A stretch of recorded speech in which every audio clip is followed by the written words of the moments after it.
the substance of a draft class later on in the draft, rounds 4, 5, 6, and 7. Yes and no. I kind of agree with that. I kind of disagree with that altogether. So, Ryan, thank you for tuning in.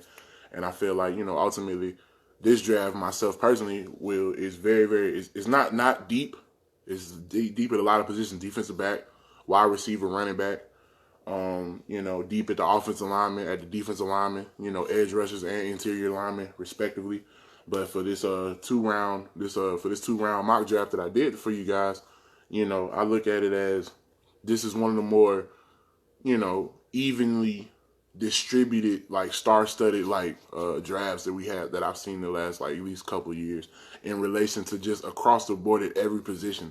I don't think that there's a big time guy at every position. There's a big time guy at every position that they're talking about, or that that we're talking about in the sports world right now, going towards the draft at every position that I can think of, except for tight end. So there's a big time quarterback, running back, big time receiver, big time O lineman, big time D lineman, pass rushers and interior guys, big time linebacker hybrids, and then there's big time DBs as well.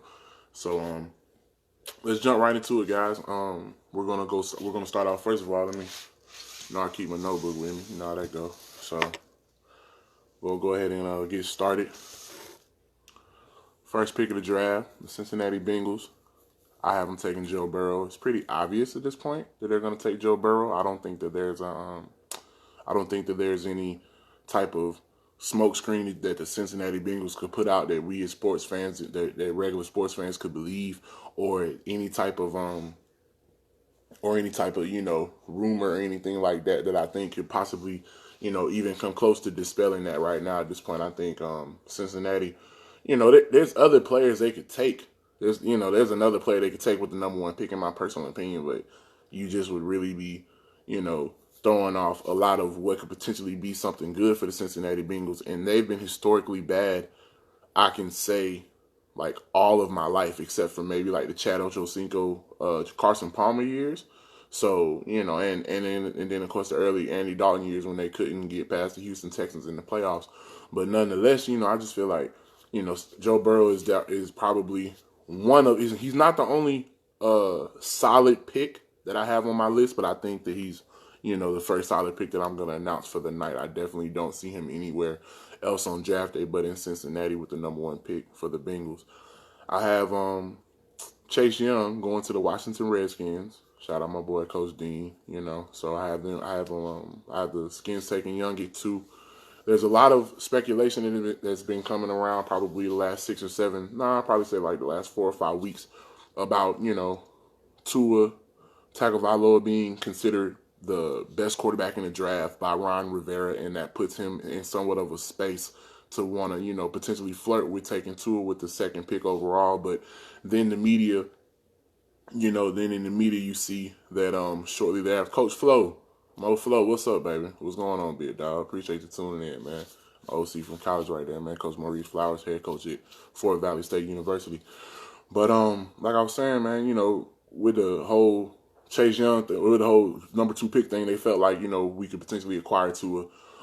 They really dispelled that rumor recently. If you guys noticed, they brought in Kyle Allen to compete directly with Dwayne Haskins going into training camp or whatever type of form of training camp they'll have for the NFL season this year. So I don't see, Washington doing anything but taking the best player on the board at that second pick, which is it's a fun but rare space to be in, if you will. What's going on, DP? What's up, Darrell? What's up, Porsche? Appreciate you tuning in, my boy. But yeah, it's a peculiar position to be in, and with a number 2 pick in the draft, because sometimes very rarely do you get opportunity to just address a need directly with the number 2 pick in the draft. You got to go ahead and kind of take, the best player on the board usually, unless your need is looking at you smack in the face. So let's move on to the 3rd pick. Detroit. I got him taking Jeffrey Okudah, the cornerback from Ohio State. First best corner, number 1 corner on the board. I feel like, his stats were kind of underwhelming, but when you turn on the tape and you see his technique, you see his patience, you see his ball skills, you see his competitive nature against receivers, you see how he, makes big time plays in big time games. And, he definitely has been verbal, and he's definitely shown on film the fact that he has zero problem following your number 1 receiver around the field. And that's the type of, when you talk about a top 5 caliber corner pick, you're talking about a guy that's going to follow, that's going to be expected from day one to come in and follow the best receiver on every other team's team. That's just what it is. There's no other, there's no other type of plan for a guy like that. That's why you never really see safeties go super high versus a corner. You know what I mean? You see safeties in the first round, but nonetheless. The New York Giants with the 4th pick, I have them taking Jedrick Wills from the University of Alabama. Now, a lot of people have been saying in different mock drafts, and I pieced information from different mock drafts and things of that nature in different, in different sources, NFL.com, ESPN.com, CBS Sports, Fox Sports. Chris Gilchrist, man, appreciate you tuning into the show, big dog. From there, I've tuned in different, draft news and things of that nature over probably like the last 7 to 8 weeks to allow me to come up with this information.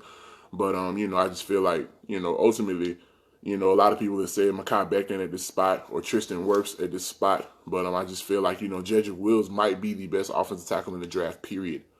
He's definitely war and battle tested, which is very big in the trenches. He's a University of Alabama guy. He was a second team All-American at the University of Alabama this year, and this is a back-to-back. The second year he was All-American in general, multiple year All-SEC performer, and playing at the University of Alabama, you're getting a lot of the team's best shot in the trenches every single Saturday, week in and week out, guaranteed. So that's why I put him over a guy like Mekhi Becton or a guy like Tristan Wirfs.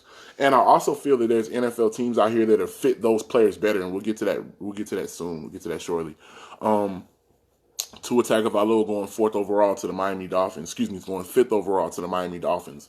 I think that just makes sense. As I'm not going to get into everything I've heard everybody discuss over the past few weeks in relation to why they feel Miami shouldn't take Tua Tagovailoa. The one reason why I feel like they would take him is because to this day, and even friends of mine that I know that are Miami Dolphins fans personally still can't turn down the fact that y'all passed up on Drew Brees. And they're saying at this point, this kid can stay healthy and be durable, more emphasis on durable than being healthy, than he can be the next Drew Brees. So, that's something that I don't think Miami fans are really trying to turn down. I don't think that's something they're trying to have happen a second time in their lifetime as as Miami Dolphins fans. With the 6th pick, I'm taking Justin Herbert. For the LA Chargers, I'm taking Justin Herbert.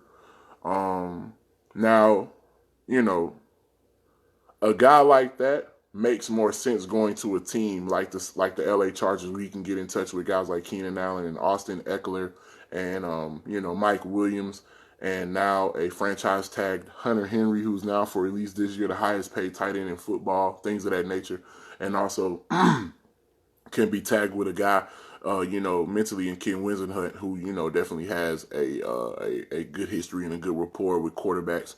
With big quarterbacks who like to throw the ball down the field, things of that nature. Kurt Warner, Phillip Rivers, guys like that. And contrary to popularity, Kurt Warner's a lot bigger than a lot of people thought too. I think he's like 6'3", 6'4". So Herbert being 6'5", 6'6", that also works into his advantage as well. When you look at Jalo, what's going on, my boy? What's happening? When you look at the Carolina Panthers, I wish my boy on Instagram, Reginald Gwen, was tuning in at the time, because he's been kind of asking me what I felt about their pick all year so far. And with them taking Robbie Anderson in free agency, up until that point, that point, I was going to have them take CeeDee Lamb or Jerry Jeudy. I think Jerry Jeudy's better than CeeDee Lamb, but that's like 1 and 1A. So, just for people who want to have an opinion about that, that's been a popular opinion I've been hearing pre-draft as well. And because of the fact that the Panthers took Robbie Anderson, which means they have, in their mind at least, a number one receiver for at least 1 year, I'm going to go with Isaiah Simmons, the linebacker from Clemson University. Now, very rarely in the draft does a team have an opportunity to be able to take their best player, or be able to take the best player on the board and also hit a home run as far as a need pick. The Carolina Panthers need a linebacker really, really bad. Now, granted, you have Shaq Thompson, who's one of the higher paid linebackers in the NFL right now, but it's just him. And if you look around on the right and left of their defense in Carolina, as far as big name guys or even big money guys, whether proven or unproven, You look to the right and left of him, there's not a lot of people around him. You got Trey Boston behind him at safety, who just got an extension. You have Dante Jackson, young fast corner from LSU, who's going to be expected to step into the number one corner spot now that James Bradbury went to New York, went to the Giants for the money earlier this year. So earlier this year in free agency. So I feel like them taking Isaiah Simmons, it gives them an amazing linebacker. It gives them a great nickel. It gives them a great potential, like, play really low in the box kind of safety. No, I'm not saying that at 238 this guy can come in and be able to cover and play things on the fly. It's the NFL for a reason, but I feel like he could be a very, very important and a very, very special Swiss Army knife type athlete for the Carolina Panthers. So I think that's why they should take him with the 7th pick. 8th overall, Tristan Wirfs from Iowa. 4'8", 40, 36 and a half inch vertical at the combine at 6'4", 327 and 337 pounds.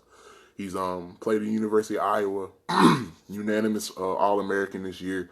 He's definitely the most pro-ready NFL lineman, or most pro-ready lineman coming out to the NFL this year, in relation to seeing, just three-point flexion, the knee, the hip, the ankle, being able to see him move athletically, seeing how he plays with great technique, how he plays with great discipline, how he plays with a particular nastiness and a certain level of tenacity in his game, which is something that is kind of a calling card at the University of Iowa within the offensive and defensive lineman groups. They're very competitive guys up there, so that just kind of makes sense.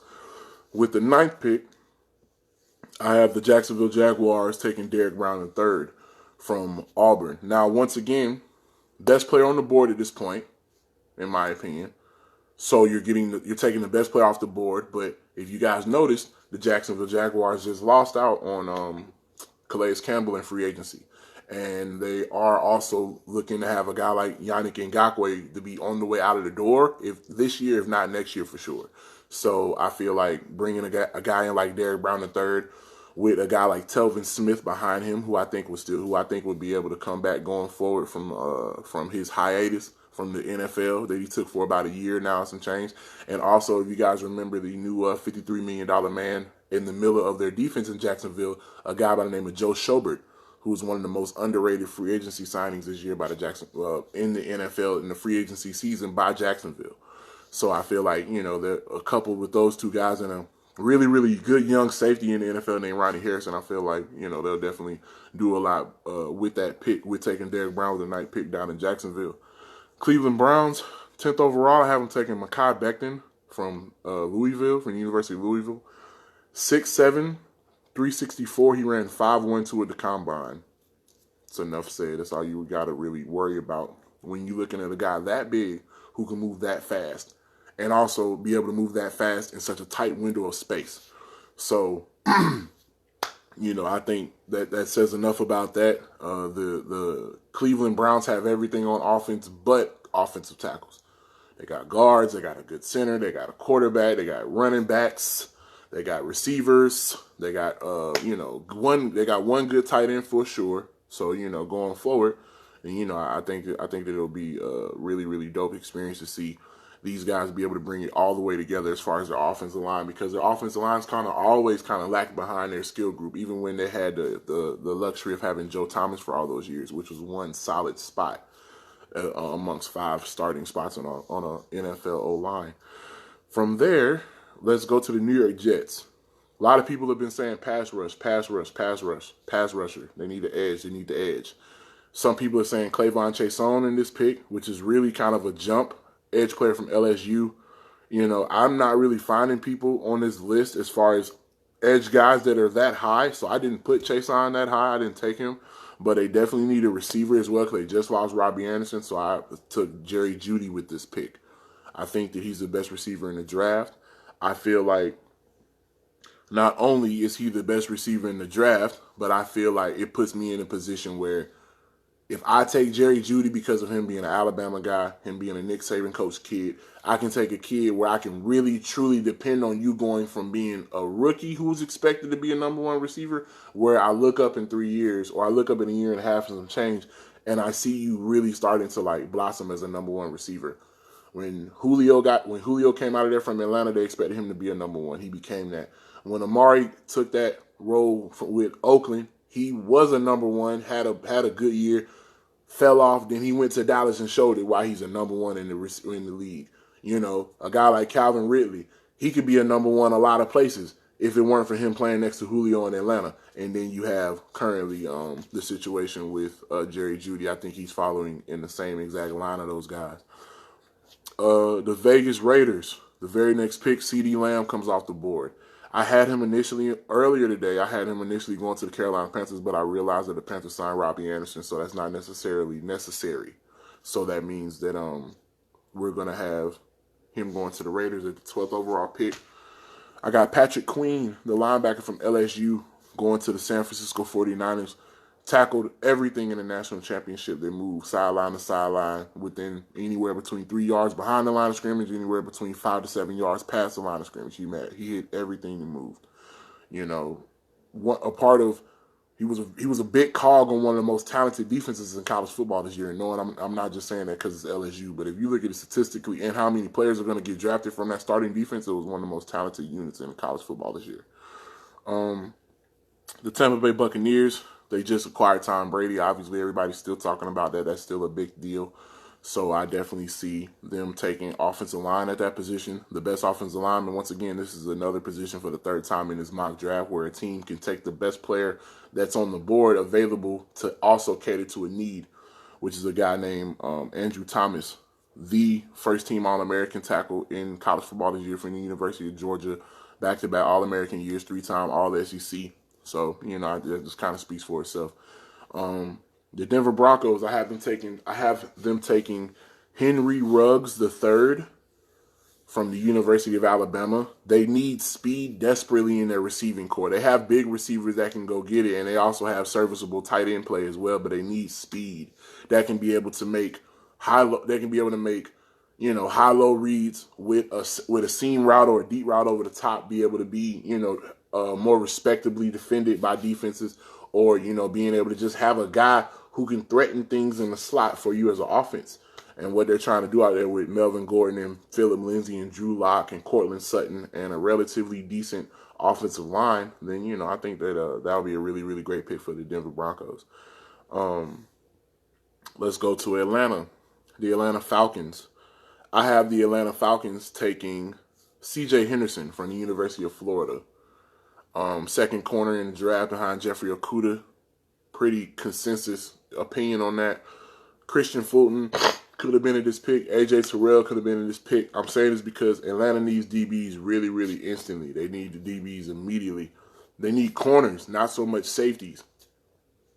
I think personally, if Keanu Neal can ever get his knee right, he could possibly be serviceable at this point for the Atlanta Falcons. He'll never be as great as his 9th overall selection was meant for him to be or invested for him to be. But I definitely feel like that'll work for him on that end. If they were to, be able to get in another side of good corner, like I'm projecting that they take C.J. Henderson from Florida. Dallas, I'm taking Xavier McKinney from the University of Alabama. In my opinion, probably the number one pure safety on the board. I personally, if I'm Philadelphia at 21, I would hope we take Grant Delpit, but I'll let you guys know what I thought about that in a minute. Leader, ball skills, plays with reckless abandon, but he plays fearlessly. So it's a good combination when you got a guy who's reckless but also plays fearlessly. So need some more viewers to get in this live, man. Jesus. But from there, the Miami Dolphins, I have the Miami Dolphins taking Justin Jefferson from LSU, the receiver. So, I feel like a receiver that was really, really good this year in college football, but also by the same token, he did the most he could do with his combine and with his draft season and with his pro day season and things of that nature to put himself in a position to really, jump up draft boards. A lot of people didn't expect him to go 4.43, 4.44 at the combine, and he did exactly that with great ball skills and then having the tape he had this year. So it makes your evidence a little bit more stronger going forward, if you will. So there you go with that. The Vegas Raiders. I have the Vegas Raiders taking Grant Delpit from LSU, from Louisiana State University. Jim Thorpe Award this year, top DB in college football. Oakland needs DBs simply because Jonathan Abrams coming back from an injury, and also Carl Joseph left in free agency. I think Carl Joseph is with the Cleveland Browns now, so they need safety help. Javon Kinlaw from the University of South Carolina, the next pick to the Jacksonville Jaguars. I feel like, he's 6'5", he's 310. You know what I mean? He's definitely the type of guy where he fits in a Jacksonville scheme, but, he's also like a one-gap penetrating defensive tackle too, where he gets a guy, he violently addresses him with his hands, and then he gets rid of him, and he figures out what gap he needs to be responsible in first, of course. And then once he keeps his gap responsible, he takes his gap responsibility, he goes off and he makes the play at the line of scrimmage normally. I really like how he plays I really like how he plays the line of scrimmage. Plays very, very strong in the upper body. Great, really, really great violent hands. I see him, hit a lot of guys on stunts and twists and things of that nature this year from the interior defensive line. And the way that he shocks them with his hand violence is pretty staggering to see.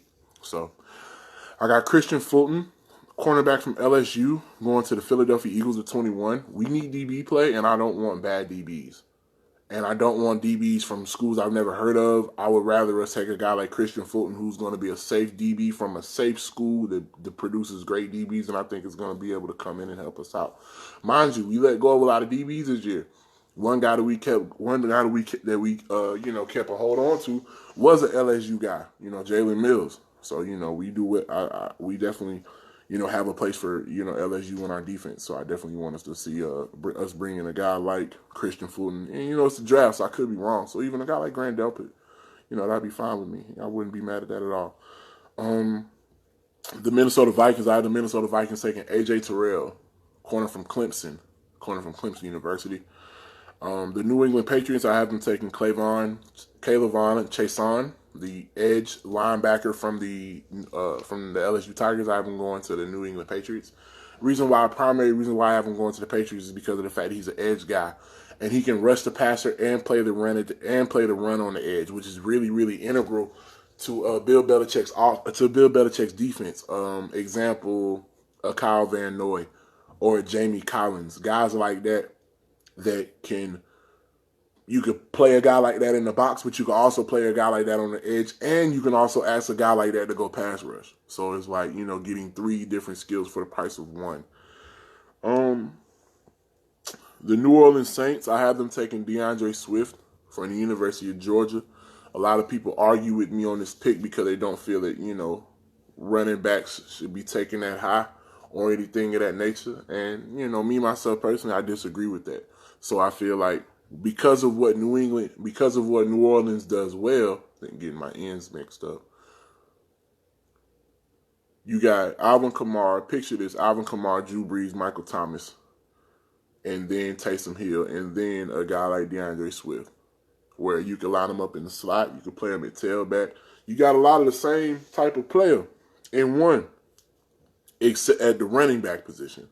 You have versatility from both backs. Very, very rare to be able to have that, because it was obvious that Alvin Kamara didn't do what Mark Ingram did, and Mark Ingram didn't do what Alvin Kamara did the year that they really wreaked hell on the NFL down in New Orleans a couple years ago. So it will be interesting to see 2 Swiss Army knife style running backs in the same backfield for the New Orleans Saints. I have Minnesota taking Lloyd Cushenberry III, a center from LSU. In my opinion, I felt like he was the most consistent, best center in college football this year. I played the center position professionally, so I know what it looks like. Very, very stout. He's 6'5", so he's bigger than most centers, so that kind of helps, by the way. Long arms, big-ass hands. I think his hands are like 10.5 or something like that, big-ass hands. Plays with really good. He plays with really, really great center of gravity to be 6'5". So he plays a lot in his hips, and he plays a lot in his flexion and his ankles and his knees, as far as being able to not be straight legged at the point of attack. Because him being 6'5", naturally you would be prone to being straight legged as far as like when you get out of your stance to try to, pick up a twist or, be able to try to, engage yourself into pass protection. So much for that. And that's the reason why, I chose him at that pick. The Miami Dolphins, I have them taking Yetur Gross-Matos from Penn State. Really, really under the radar guy, but he's a dog. When you cut on the film, he's all over the place. He don't really wear, like, he don't really drip on the field and no shit like that. But you could see 99 from a mile away, and he's making plays all over the field. He's 6'5", almost 6'6", 285 pounds, long limbed. He's sub 4'8". Well, you think he's like 4'8" so he's not slow at all. Athletic. He plays the run really well. He plays the run super well in relation to, like I talked about with a guy like Javon Kinlaw, very, very violent in the hands. But he's a little lean and he's a little longer, so you can play him on the edge.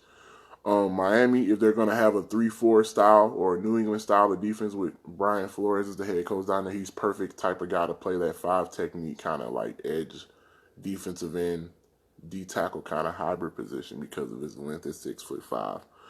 The Seattle Seahawks, I have them taking Cesar Ruiz with the 27th pick. Number 1 center in the draft this year. University of Michigan by way of IMG, by way of Philadelphia. Only about 6'3" and some change, 325. A little bit more like round than per se athletic, but super twitchy. He plays really, really good in small space. He plays really, really good in the phone booth. His snaps are consistent, and he's very cerebral. Anytime I watched Michigan play this past year and he was playing this year, you could tell he's always setting a point. You could tell he's always identifying protection. He was very into the game mentally. Every center is not given the opportunity to do that in college football, per whether a tackle or offensive guard knows the protections better, or whether the quarterback just gets the idea or get the direction from the coach to want to just do it in that one particular fashion. So that's why I think he'll work at that position. Baltimore, the Ravens taking Brandon Ayuk from Arizona State University. Second best receiver in college football this year after the catch, other than CeeDee Lamb. Took plenty of, slants, hitches, drag routes, high-low reads across the middle, high-low digs, out route, shit like that, and going to the house. Not tackling him, man, he's running off on y'all. So I definitely like that pick for them.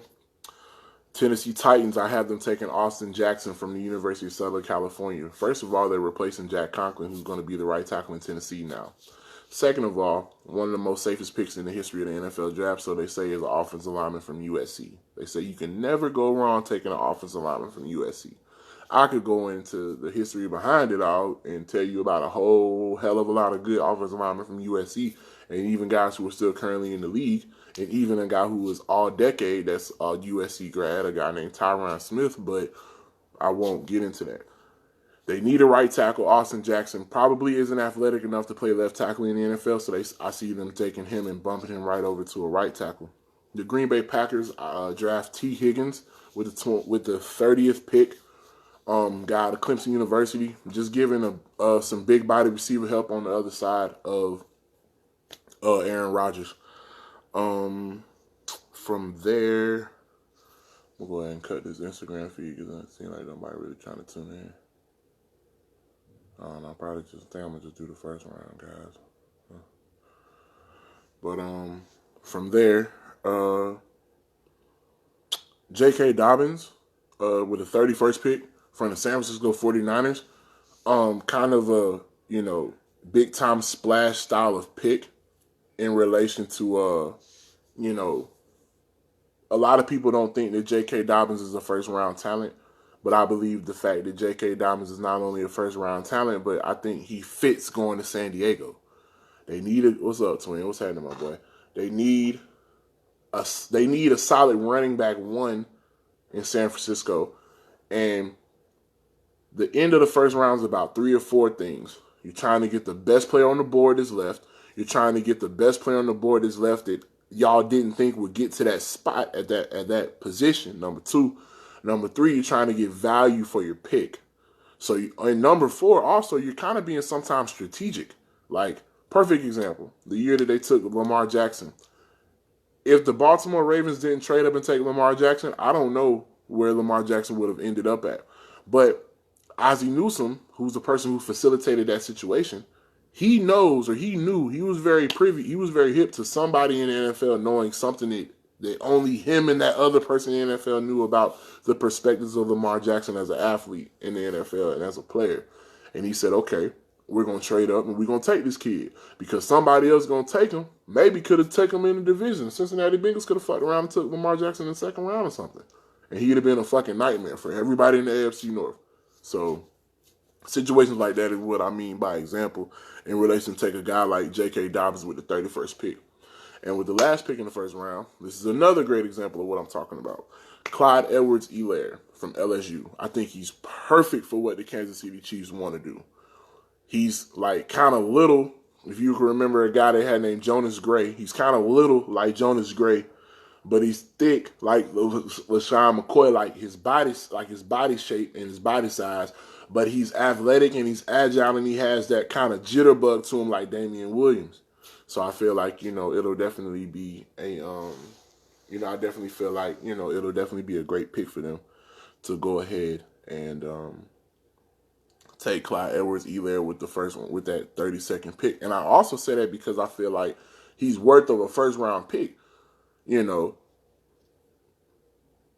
I feel like, Jonathan Taylor from Wisconsin won the Doak again, and I'm not mad at that, but man, Clyde Edwards-Helaire, if I'm not mistaken, was the first team All-American running back.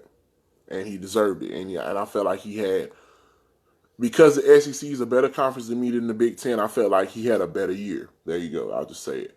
And then when you saw Clyde Edwards-Helaire in the playoff in the late game, in the big time late season games, Alabama, then what they did in the playoffs, he was clutch.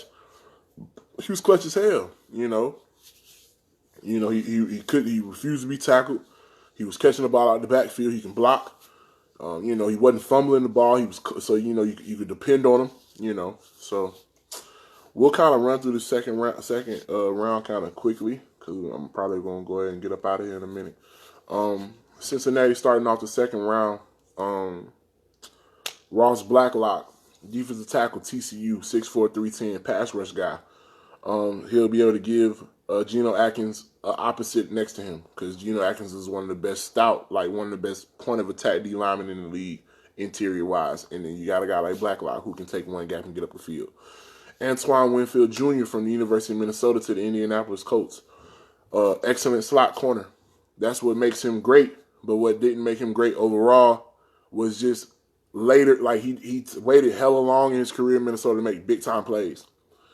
And then on top of that, what brings his value at this point right here, though, is for the Colts, because the Colts love to have guys who can play safety, corner, and nickel. He can do all three.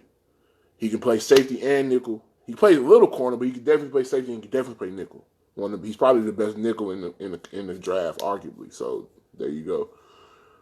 Kenneth Murray from Oklahoma with the pick to the Detroit Lions.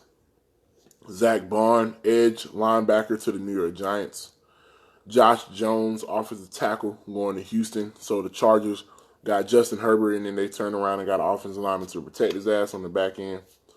Marlon Davidson from the Detroit Lions. I just feel like, like he just got the kind of mentality that you need to have. And I felt like some games he was the best D lineman on a D line that had, the 9th overall pick on it, which was Derrick Brown.